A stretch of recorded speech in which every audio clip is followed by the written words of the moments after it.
Good morning, students. Today I am going to explain exercise 10.1 of mathematics of chapter 10, understanding elementary shapes.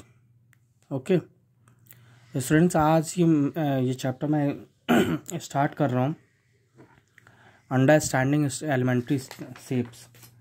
Okay, तो इसमें कुछ खास समझाने वाला कुछ नहीं है.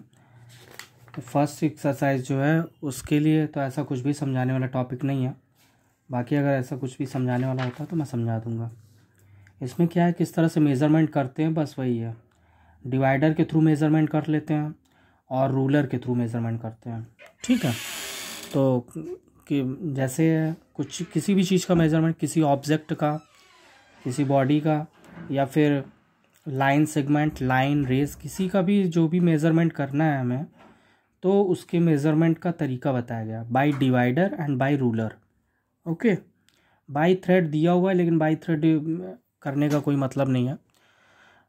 Okay, now I am starting exercise 10.1. Question number 1. which is better to use a divider or a ruler for measuring the length of a line segment. एक लाइन सेगमेंट को मेज़र करने के लिए एक रूलर बेटर होगा या एक divider better होगा, ये क्वेश्चन है. ठीक है, तो लाइन सेगमेंट का मेज़रमेंट करना हो या फिर किसी भी चीज़ का भी मेज़रमेंट करना हो तो आपके लिए रूलर बेटर होगा. रूलर से मेज़रमेंट करना आसान होता है. डिवाइडर से आप मेज़रमेंट करोगे तो वो डबल वर्क हो जाता है, वो सूटेबल नहीं होता, कंफर्टेबल नहीं होता. स्केल में या रूलर में जो है मार्किंग की हुई होती है, mm की, सेंटीमीटर की, इंच की. ठीक है, सभी की मार्किंग की होती है तो हम एग्जैक्टली जो है मेज़रमेंट कर सकते हैं. Okay, so ruler is better than divider. Okay, now question number 2. In the given triangle ABC, compare the lengths AB, BC and CA with the help of a divider and write E. Which of them is longest and which is the shortest? ये question is very simple. This question very simple. यहाँ पे है question, ये question है आपका question number 2. इस triangle की सभी साइड्स को आपको मेज़र करना है. स्केल से मेज़र कर सकते हो, बहुत ही सिंपल सा वर्क है. AB, BC, CA, इन तीनों साइड्स को, ऑल थ्री साइड्स को मेज़र करना है और ये बताना है कि उनमें क्या जो है, कौन से ग्रेटर है, कौन से स्मॉलर है. ठीक है, तो ये सब बताना है. ये आपको मैंने होमवर्क दिया है. ठीक है, now question number 3. Measure the length, breadth and thickness of your books of English, Hindi, reader, mathematics, social science and general science. Write them in centimeter in tabular form in your notebook.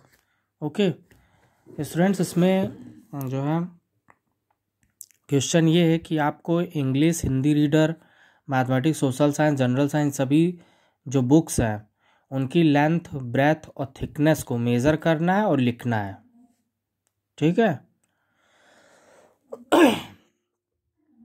तो आप क्या करते हैं, वो जो 6 inch की scale होती है जो बॉक्स में होती है, ज्योमेट्री बॉक्स में होती है, उस स्केल से क्या करते हैं, बुक्स की, इन सभी बुक्स की लेंथ, ब्रेथ और थिकनेस को मेज़र करना है. आपको सिंपली यहाँ पे लिखना है.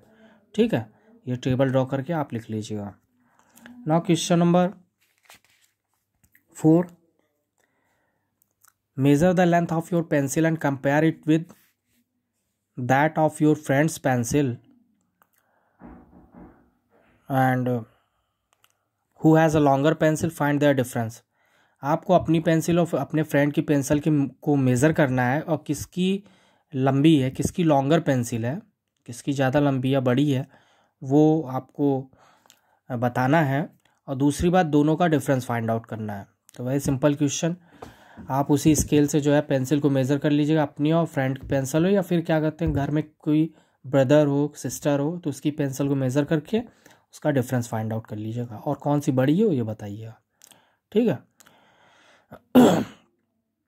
5th क्वेश्चन है, compare the length of your scrap book and also the length of your school bag. Does the scrap book fit into your bag comfortably. ठीक है, आपको अपनी स्क्रैप बुक की लेंथ को मेज़र करना है और अपने स्कूल बैग की लेंथ को मेज़र करना है। ठीक है, इन दोनों बुक की लेंथ को मेज़र करना है और ये बताना है कि क्या स्क्रैप बुक आपके स्कूल बैग में पूरी तरह से आ पा रही है कि नहीं, आ सकती है कि नहीं आ सकती है अच्छी तरह से। ठीक है, तो स्क्रैप बुक या कोई ड्राइंग बुक या ड्राइंग की कॉपी, उसको मेज़र करके आप बुक की लेंथ दोनों को की लेंथ को मेज़र करके ये आप जो है इसको करिएगा। ठीक है, यह एक्टिविटी बेस्ड क्वेश्चन है। ठीक है, एक्टिविटी टाइप का है। क्वेश्चन नंबर 6 है, इन the rectangle ABCD measure the length of sides AB BC CD DA AC and BD, compare them and make pairs of equal lengths। ये है रेक्टेंगल। ओके, इस rectangle की सारी साइड्स को measure करना है और उनमें कंपैरिजन करना है। मेन चीज़ कंपैरिजन करना है। ठीक है, तो हमने आफ्टर मेज़रमेंट ये पाया कि AB और CD इक्वल है। ठीक है, ABCD जो अपोजिट साइड्स है, ये रेक्टेंगल है इसलिए अपोजिट साइड्स इक्वल होंगी। तो ABCD के इक्वल है और BC DA के इक्वल है और AC BD के इक्वल है, क्योंकि AC BD जो है डायगोनल्स है, तो diagonals are equal in the rectangle. Okay, so the opposite sides and diagonals are equal to each other. Now question number 7। Question number 7, if A, B and C are 3 points on a line such that AB equal to 5 cm, BC 3 cm, AC equal to 8 cm, which one of them lies between the other two? ये है ABC, ये 3 points है, एक line पे ही है। तो AB equal to 5 centimetre है और BC इक्वल टू 3 सेंटीमीटर है। AC इक्वल टू 8 सेंटीमीटर है। ठीक है, टोटल AC जो है 8 सेंटीमीटर है। तो आप देख रहे हो जैसे फिगर मैंने ड्रॉ किया है, इस तरह से ड्रॉ करना है आपको। और अब ये देखना है कि कौन सा पॉइंट जो है बाकी दोनों पॉइंट्स के बीच में लाई कर रहा है। तो जाहिर सी बात है, फिगर ड्रॉ करने के बाद आपको क्लियरली पता चल जाएगा कि पॉइंट B जो है वो पॉइंट A और C के बीच में लाई कर रहा है। ठीक है, now question number 8, in the figure verify whether R is the midpoint of PT, R is the midpoint of PT if Q is the midpoint of PR and R is the midpoint of QS. Say why PQ equal to RS. Now Q is the midpoint of PR, Q जो है PR का mid point है, सो PQ equal to QR। अगर Q जो है PR का mid point है तो PQ इक्वल टू QR होगा। तो ये मैंने कर दिया, PQ equal to QR। And now R is the mid point of QS, अगर R QS का मिड पॉइंट है तो QR equal to RS, QR equal to RS।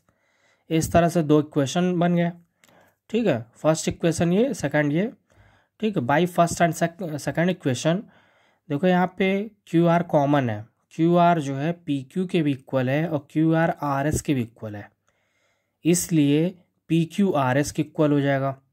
So by first and second equation PQ equal to RS। Okay, समझ में आया? बहुत ही simple सा है और एक्सरसाइज ही सिंपल है, इसमें तो कुछ एक्टिविटी टाइप के भी क्वेश्चन है, तो उन सभी को सॉल्व करिए। कोई प्रॉब्लम होगी तो ऑनलाइन क्लास में पूछिएगा उससे। Okay class, thank you.